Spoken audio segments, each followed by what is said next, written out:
Hey guys, பார்த்தீங்கன்னா organic chemistry ப்ரீவைக்யூஸ் 2022 இப்போ போடுவோம். நான் இப்போ போட்டிருக்கேன் பாருங்க, டைரக்ட் ஃப்ரம் என்சைடின்னு போட்டிருக்கேன். டேரெக்டாக அந்த கொஸ்டின் கேட்டிருக்காங்க. இப்போ பார்த்தீங்கன்னா பென்சீன்லேருந்து CH3 CH Cl CH3 AlCl3 இது என்ன ரியாக்ஷன் நீங்கள் பார்த்தோன்னே டக்குன்னு கண்டுபிடிக்க தெரியும். என்சைடி படிச்சிருந்தீங்கன்னா என்ன ரியாக்ஷன்? Free radicals reaction. அது ஆல் ஆல்கேன்ஸ் ஆல் ஆரேன்ஸில் இருக்குது. புரிஞ்ச படிச்சிங்கன்னா உங்களுக்கு தெரிஞ்சிருக்கும். ஸோ ஃபஸ்ட்டோட ப்ராடக்ட் நம்ம எழுதலாம். என்ன கிடைக்கும்?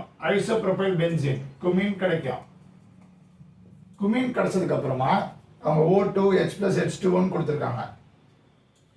இதில் குமினுக்கும் O2 H+H2O நீங்கள் பார்த்தோன்னே டக்குன்னு கெஸ் பண்ணணும். Preparation of finals. So data preparation of ஃபீனால்னு போட்டுடலாம். ஆனால் இப்போ உங்களுக்கு அந்த ஸ்டெப்ஸை போடுறேன். O2 போட்டால் நம்மளுக்கு குமின் ஹைட்ரோஜன் பெராக்சைடு கிடைக்கும். நெக்ஸ்ட்டு H+H2O போட்டால் என்ன கிடைக்கும்? ஃபீனால்ஸ் கிடைச்சிடும். ஃபீனாலும் நம்மளுக்கு ஒரு கீட்டோனும் கிடைக்கும். அதுதான் CH3 C டபுள் பாண்டோ CH3 கீட்டோ குரூப் கிடைக்கும். ஆனால் அவங்க மேஜர் தான் கேட்டிருக்காங்க. ஸோ மேஜர்னா இதுதான் மேஜர், இது மைனர். ஸோ மேஜர் ப்ராடக்ட் அதுதான் பி நம்ம கண்டுபிடிச்சிட்டோம். அவங்க AB தான் கேட்குறாங்க. ஸோ இது தெரிஞ்ச உடனே ஃபீனால்லேருந்து Br2 and CH2 இது ரியாக்ஷன்ஸ் ஆஃப் ஃபீனால்ஸ் டேரெக்டாக ஒரு கொஸ்டின் டேரெக்டாக கேட்டிருக்காங்க. இது நீங்கள் போட்டோன்னே உங்களுக்கு என்ன கிடைக்கும்?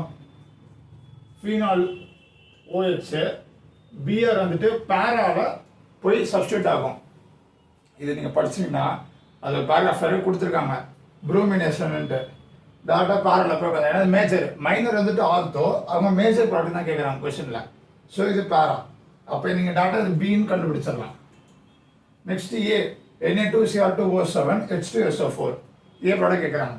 இதுவும் ரியாக்ஷன்ஸ் ஆஃப் ஃபீனால்ஸ் வந்து direct reaction oxidations of phenols இருக்கும். ஸோ இப்போ ஆக்சிடேஷன் நீங்கள் போடுறீங்கன்னா இந்த ஃபீனால்லேருந்து உங்களுக்கு பென்சோக்வினான் கிடைக்கும். இதுதான் ஏ. இது ஆர்த்தோ புரோமோஃபீனால். ஸோ AB டேரெக்டாக நம்மளுக்கு ஆன்சர் கிடச்சிருச்சு.